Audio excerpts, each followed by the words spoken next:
The massive exploration vessel Starlight Seeker drifted silently through the darkness of space, its crystalline hull refracting the distant light of Earth's sun. First Officer Nexus adjusted the sensitivity of their bioscanners for the 15th time, determined to ensure their initial assessment was correct. Remarkable, they whispered, their translucent appendages dancing across the holographic control panel. An entire civilization developed without the usual markers of large-scale conflict. The Stellar Assembly had discovered thousands of emerging civilizations over their million-year history of space exploration. Each one followed a predictable pattern, technological advancement driven by military necessity, but Earth seemed different. Commander Lumina floated gracefully to Nexus's station, their bioluminescent form casting a soft blue glow across the bridge. "Show me the latest scans," they ordered, their universal translator converting their harmonic tones into standardized galactic common. The holographic display expanded, showing a three-dimensional representation of Earth. Green markers highlighted what the assembly sensors identified as cultural centers, educational facilities, and technological hubs. Their scanners, calibrated over centuries to detect signs of peaceful development, painted a picture of a species on the cusp of interstellar travel. No orbital defense networks, Luma noted with satisfaction. No planetary shield generators, not even basic point defense systems. They gestured at the scattered population centers. "Look how they build their cities. Open, unfortified. Truly remarkable." The science team had spent 3 standard months observing Earth from beyond the range of human detection systems. They watched television broadcasts, intercepted internet communications, and studied human satellites. Everything pointed to a species that had somehow achieved technological advancement without the devastating wars that usually accompanied such progress. "There are some anomalous readings," Junior Analyst Echo reported from their station. Dense concentrations of refined metals in remote locations, unusual energy signatures in the oceans, and scattered sites showing traces of explosive residue. Lumina dismissed the concerns with a graceful wave. Likely mining operations and energy production facilities. Remember, their technology is still primitive compared to ours. They require more industrial infrastructure than we do. The bridge crew continued their observations, blissfully unaware that their peaceful assumptions were causing their sensors to miss the obvious. The mining operations were actually hardened military bunkers. The energy signatures were nuclear submarines patrolling silently beneath the waves. The industrial infrastructure included sprawling bases housing squadrons of fighters and battalions of tanks. "I've compiled my final report," Nexus announced proudly. "Earth shows all the signs of a Type 0.8 civilization developing along peaceful lines. They've channeled their resources into scientific advancement rather than weapons development. Their global communication network focuses on sharing knowledge and culture. They're perfect candidates for first contact." Commander Lumina reviewed the report, their form pulsing with pleased colors. "Approved. Prepare the first contact protocols. We'll initiate communication through their international governing body, this United Nations." As the Stellar Assembly fleet decloaked in high Earth orbit, their sensors registered hundreds of rapid launch missiles emerging from their industrial sites, only to stand down moments later. They mistook the military response for an automated asteroid detection system, another sign of human ingenuity focused on protecting their world from natural threats. "Sending greeting message now," Communications Officer Stellar announced. "Their global information network is surprisingly robust. We're receiving responses from multiple governing bodies." What the Assembly interpreted as an efficiently coordinated peaceful response was actually Earth's military commands scrambling to assess the potential threat. The aliens' message was simultaneously being analyzed by intelligence agencies, translated by cryptographers, and used to target weapon systems, just in case. As the first official responses came in, filled with careful diplomatic language and offers of peaceful exchange, the Stellar Assembly congratulated themselves on finding such an enlightened species. They had no idea they were about to discover just how wrong their assumptions were. None of them thought to ask why a peaceful species would need something called a Marine Corps at their diplomatic reception. Major Jose Rizal Morales stood at perfect attention in his dress blues, acutely aware of the 100 pairs of eyes focused on him. The selection committee, a mix of UN officials and military brass, sat behind a long mahogany table, their expressions carefully neutral as they reviewed his file one final time. The chamber's silence was broken only by the soft hum of the alien observers' environmental suits. The 3 stellar assembly representatives floated at the back of the room, their crystalline forms refracting the afternoon sunlight into dancing rainbows across the walls. Major Morales, General Thompson began, choosing her words with diplomatic precision. Your record speaks for itself. Fluent in 7 languages, advanced degrees in both international relations and xenobiology, and an exemplary service record. The alien observers pulsed with approval, their translucent bodies glowing soft blue. They had specifically requested that Earth's delegation include individuals with proven peacekeeping experience. The humans in the room shared knowing glances. None of them had bothered to explain that, in Major Morales' case, peacekeeping had involved leading a joint task force against international pirates in the South China Sea. We are most pleased, the lead alien representative, Lumina, chimed in, their harmonic voice filtered through the universal translator. The Major's achievements in conflict resolution are impressive, particularly the operation designated Midnight Storm. Morales maintained his stoic expression, even as several committee members coughed discreetly into their hands. Operation Midnight Storm had indeed resolved the conflict by leading a tactical team to rescue hostages from a heavily fortified compound. The aliens had somehow interpreted the classified mission reports as a diplomatic negotiation. Thank you, Representative Lumina, Morales responded smoothly. I look forward to sharing our methods of resolution with the Assembly. The selection process continued for another hour, with the aliens growing increasingly enthusiastic about their chosen candidate. They were particularly impressed by his collection of medals, each of which they assumed represented successful peace initiatives rather than combat operations. Later that evening, Morales stood in his apartment, staring at his reflection in the bedroom mirror. His dress uniform hung perfectly pressed in the closet, ready for tomorrow's departure.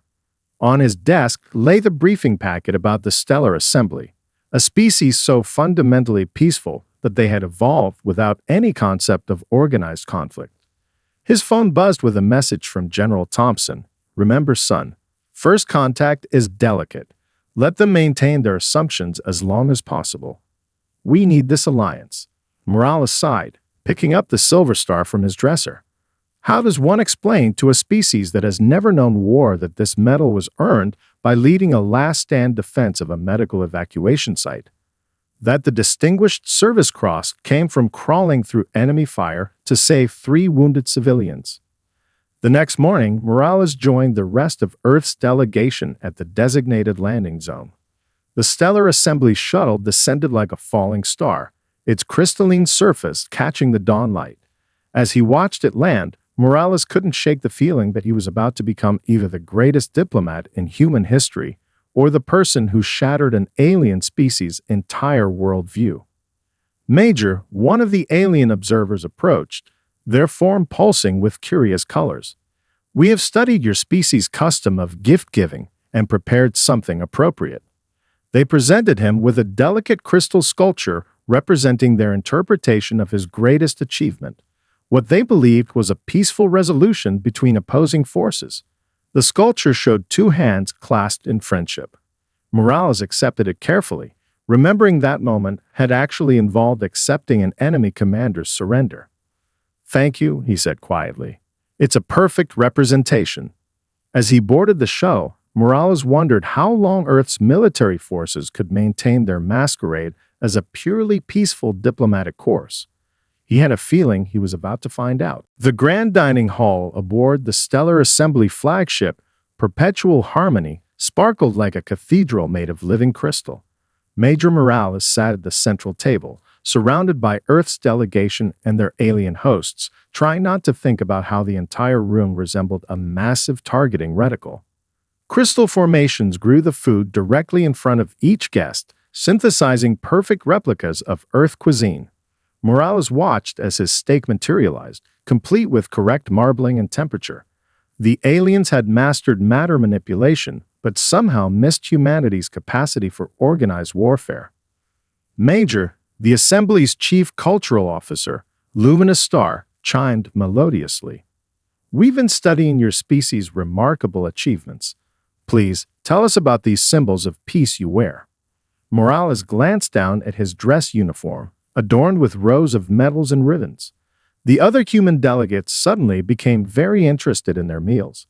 Ambassador Chen nearly choked on her wine. "These are recognitions," Morales began carefully, "for various operations I've participated in." A junior alien analyst floated closer, their crystalline form refracting rainbow patterns across the table. The golden star with the red ribbon. "Our databases suggest this indicates exceptional service to your species. What great act of peace earned you this honor?" The room grew quiet. Even the ambient hum of the ship seemed to dim. Morales looked at the silver star on his chest, remembering the burning medical tent, the sound of incoming fire, and the weight of his commanding officer as he carried him to safety. "It was awarded for an operation in Southeast Asia," he said slowly. "There was a situation involving," he paused, searching for diplomatic phrasing, "individuals who were threatening civilian medical personnel." "Ah!" Luminous Star pulsed with excitement. "You negotiated their peaceful surrender?" Morales set down his fork. The moment he'd been dreading had arrived. He caught Ambassador Chen's eye, and she gave him an almost imperceptible nod. The charade had gone on long enough. "No," he said quietly. "I led a counter-assault team. We engaged the hostile forces in direct combat to protect the medical staff and their patients." The aliens' crystalline form clouded momentarily, their translators struggling with the concepts. Counter-assault, combat. These terms are not translating correctly. "They're translating perfectly," Morales said. "Humanity has a long history of warfare. These medals? They're not for peace talks. They're for military actions."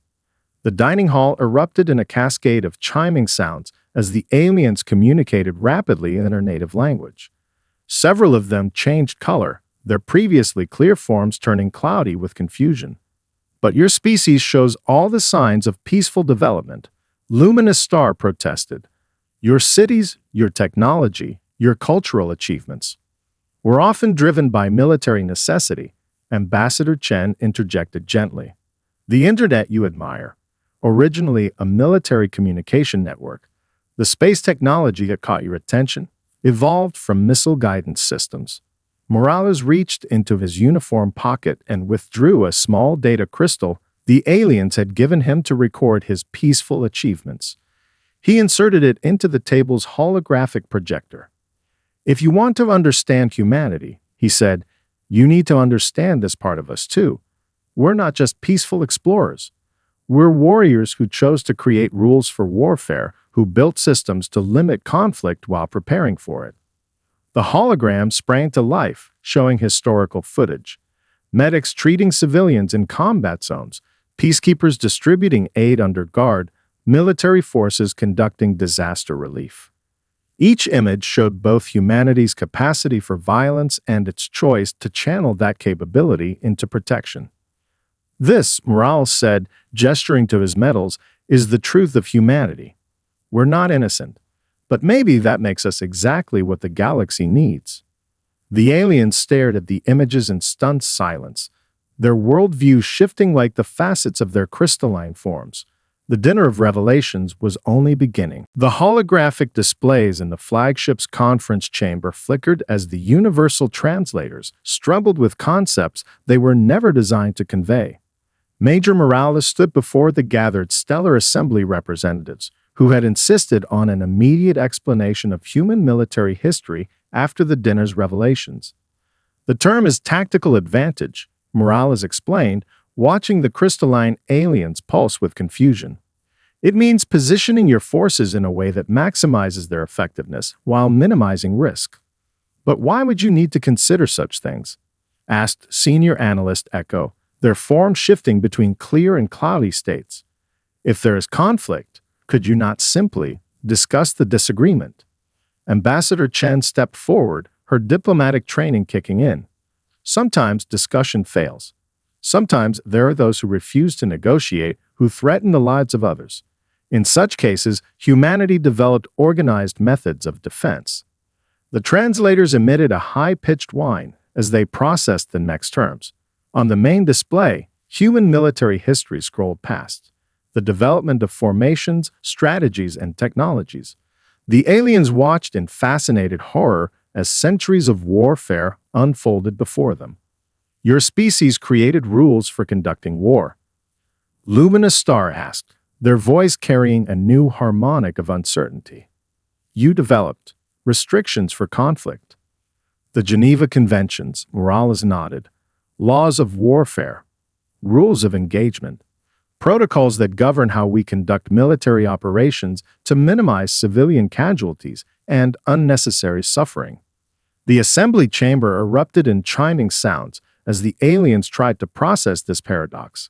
They had discovered species that were purely peaceful, like themselves, and species that were purely aggressive. But humans seemed to exist in both states simultaneously. Show us, demanded the assembly's chief strategist, speaking for the first time. Their crystalline form had taken on a deep blue hue of intense concentration. Morales activated his data tablet, projecting images of military hospitals, humanitarian missions, and peacekeeping operations. This is a combat medic, he explained, showing a soldier treating civilian injuries. They're trained both to fight and to heal, to defend themselves and others, but also to save lives. The translators crackled again, new concepts straining their linguistic processors. Terms like proportional response, medical evacuation under fire, and humanitarian intervention caused visible distortions in the holographic displays.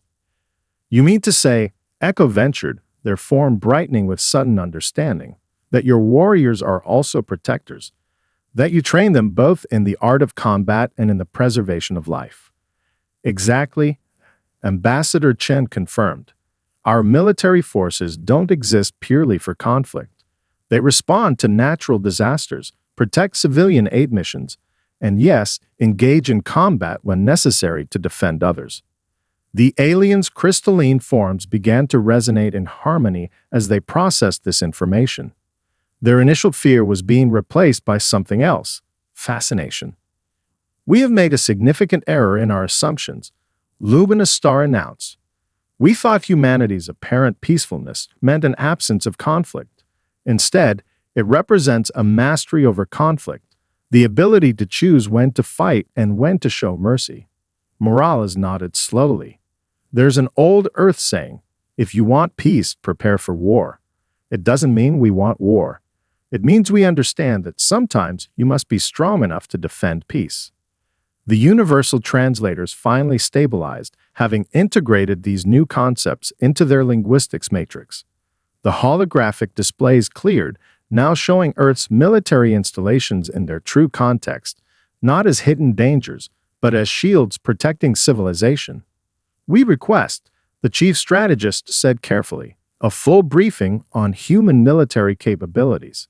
Not because we fear you, but because we begin to understand that true peace requires both the wisdom to avoid conflict and the strength to face it when necessary. As Morales prepared to continue the briefing, he realized the aliens weren't just learning about humanity's capacity for warfare. They were discovering the complex duality that defined human nature itself. Deep within the crystalline structure of the Stellar Assembly flagship, the archive chamber hummed with unprecedented activity. Hundreds of data streams flowed through the translucent walls, each carrying pieces of human history that the aliens had previously misinterpreted or overlooked entirely. Senior Analyst Echo floated before the main data nexus, their crystalline form rippling with waves of purple and gold as they processed the new information. Display Earth historical record. Category military conflicts. they commanded.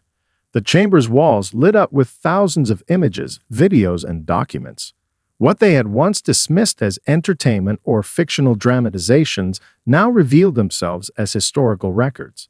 Documentaries about major battles, training videos for combat techniques, and footage of actual military operations. Fascinating, whispered junior analyst Stellar, their form pulsing with each new revelation. Their entertainment media. What we thought were merely imaginative stories. Their teaching tools. Ways to preserve and transmit military knowledge. Echo moved through the displays, their appendages gracefully manipulating the data streams. Look at these structures we categorized as sports venues. Many of them began as training grounds for warriors. Their ceremonial demonstrations are actually combat drills. Even their children's games often simulate tactical scenarios. The analysis team had been working nonstop since Major Morales' revelations at the diplomatic dinner. Their entire understanding of human civilization required radical reassessment. Commander Lumina drifted into the chamber, their usually clear form clouded with concern. Have you completed the preliminary review of their defensive capabilities? Yes, Echo responded, bringing up a new set of data streams. And, Commander, we were wrong about everything. Those energy signatures we detected in their oceans, nuclear-powered vessels capable of remaining submerged for months, the scattered metallic deposits, hardened bunkers and weapons caches, the orbital debris we classified as defunct communication satellites, early warning systems and surveillance networks. Lumina's form darkened. How did we miss all of this? Because we were looking for signs of peace, a new voice chimed in. The Assembly's chief historian, Ancient Memory, entered the chamber, their crystalline body etched with the accumulated knowledge of centuries. And paradoxically, that's exactly what we found. The historian activated a central holographic display, showing scenes from Earth's history. Soldiers building schools in war-torn regions, military ships evacuating civilians from natural disasters, armed forces delivering humanitarian aid under fire. Humans developed their military might not just for destruction, but for protection, Ancient Memory explained. Every advance in their martial technology came with an equal advance in their capacity for mercy. Their medical techniques improved through treating battlefield wounds. Their logistics systems, perfected for moving armies, now deliver aid across their world. The archives continued to reveal their secrets. The analysts watched in fascination as humanity's pattern emerged. Conflict drove innovation. Innovation enabled protection. Protection fostered peace, yet they never forgot the skills of war. Their military archives contain more than combat protocols, Echo noted, displaying new data streams. They include extensive studies on conflict prevention, peacekeeping operations, and post-conflict reconstruction. They plan for peace as carefully as they plan for war. Lumina's form began to clear as understanding dawned. Then our initial assessment wasn't entirely wrong. We saw their capacity for peace because it's real. We just failed to understand its relationship with their capacity for war. Precisely, Ancient Memory chimed. Humans don't maintain peace through ignorance of conflict, but through intimate knowledge of its cost. Their military forces are both sword and shield, capable of great destruction but choosing to serve as protectors. The archive chamber hummed with new purpose as the analysis team continued their work. They weren't just studying human military history anymore. They were learning about a species that had mastered the delicate balance between readiness for war and dedication to peace. In the depths of the crystalline archives, humanity's true nature was finally being understood, one data stream at a time. The stellar assembly fleet erupted into chaos. Crystalline ships shifted positions in high Earth orbit, their formations breaking apart like a kaleidoscope shattering. Some vessels began charging their translocation drives, preparing for emergency departure. Others moved closer to Earth, their sensors now actively scanning for the military installations they had previously overlooked. Major Morales watched the display from the flagship's observation deck, his expression carefully neutral as Ambassador Chen, received increasingly urgent communications from Earth's defense commands. They're activating defensive systems across the globe, she whispered, her tablet displaying a cascade of alerts. The Security Council wants to know if we should raise the alert level. Before Morales could respond, Commander Lumina burst into the chamber, their crystalline form flickering between colors so rapidly it was almost strobing. Your species, they chimed, their translator struggling to keep up with their agitated harmonics, has maintained active military forces larger than the combined peacekeeping units of the entire Stellar Assembly. Yes, Morales replied calmly, turning to face the commander. We have. And in all the time you've been observing Earth, how many times have we used them for unprovoked aggression? The question brought Lumen up short, their color fluctuations settling into a thoughtful blue. Behind them, Senior Analyst Echo and Ancient Memory entered the chamber, their forms resonating with new understanding. None, Echo answered, their crystalline appendages manipulating a data stream. We've reviewed all recent Earth military deployments. Disaster relief in the Pacific, evacuation of civilians from conflict zones, anti-piracy operations to protect commercial shipping. Even your combat operations were defensive or protective in nature. The observation deck's displays showed the growing discord in the fleet. 3 ships had already translocated away, their crews unwilling to remain near a warrior species. But others were moving into standard diplomatic formations, their initial fear giving way to curiosity.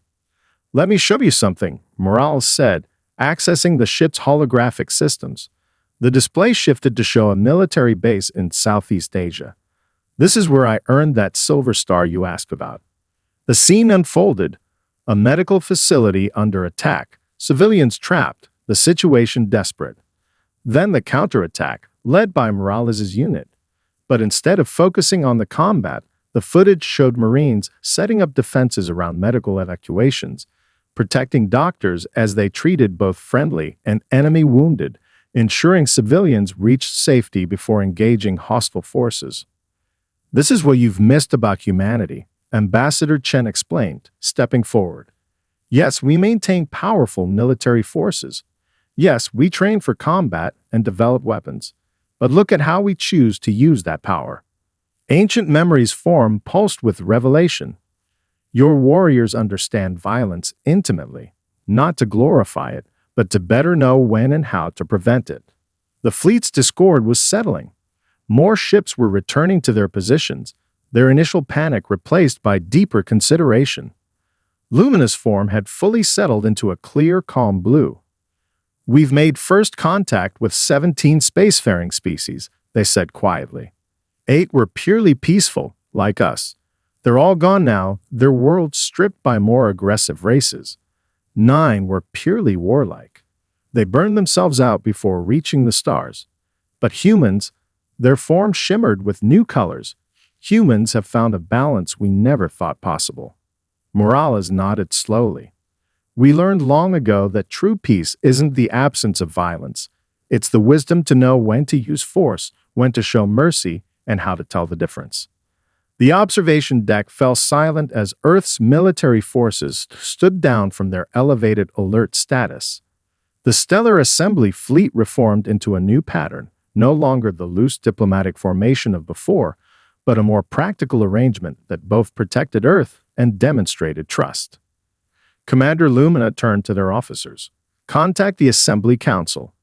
Tell them we haven't just found a new species. We've found our first true protectors. The military hospital's hallways gleamed under bright fluorescent lights as Major Morales led the Stellar Assembly delegation through its winding corridors. Commander Lumina and their team floated alongside him, their crystalline forms reflecting the sterile white surfaces around them. This facility, Morales explained, gesturing to a busy trauma center, was originally designed to treat combat injuries. Now it serves both military personnel and civilians. The techniques we developed on battlefields save lives every day in peacetime. Dr. Rodriguez, the hospital's chief surgeon, looked up from a holographic display of a patient's scan. Her hands, steady from years of performing surgery under fire, manipulated the 3D image with practiced precision. These scanning systems, adapted from battlefield trade technology, we can diagnose internal injuries in seconds. The aliens watched, fascinated, as the doctor demonstrated the equipment.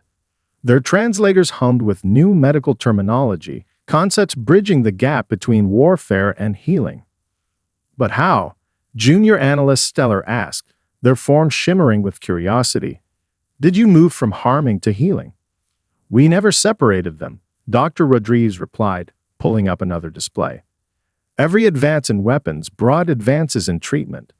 Every new way of causing injury taught us new ways of saving lives.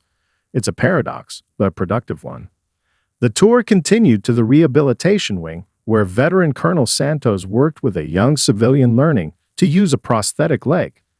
The technology, originally developed for injured soldiers, now helped people from all walks of life. Watch this, Santos said, demonstrating the neural interface controls. Same systems we use in combat exoskeletons, repurposed to help people walk again. War taught us how to break things. That taught us how to fix them better. Luminous Star, the Assembly's chief cultural officer, pulsed with revelation. Your warriors become healers, your weapons become tools, your combat skills become rescue operations. Each aspect serves dual purposes. The group paused at a window overlooking the hospital's emergency response center. Below, teams trained on a simulation, a natural disaster scenario based on real combat logistics. Military precision serving humanitarian needs, Morales explained. Those helicopters, they can deliver troops to a battlefield or evacuate civilians from a flood. Those medics, they can treat bullet wounds or earthquake injuries. The skills transfer perfectly.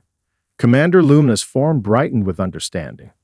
This is why your peaceful achievements and military capabilities developed in parallel.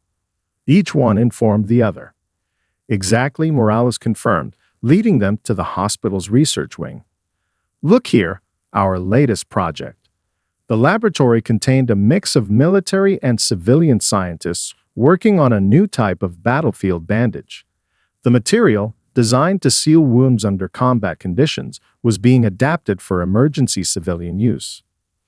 Every discovery has multiple applications, the lead researcher explained, demonstrating the bandage's properties. What saves a soldier can save a crash victim. What protects against weapons can protect against disasters. The aliens' translators had stopped struggling. The concepts no longer seemed paradoxical to them. They were seeing the natural evolution of human ingenuity. Your species, ancient memory observed, their form resonating with deep harmonics, turned the necessities of warfare into tools for peace.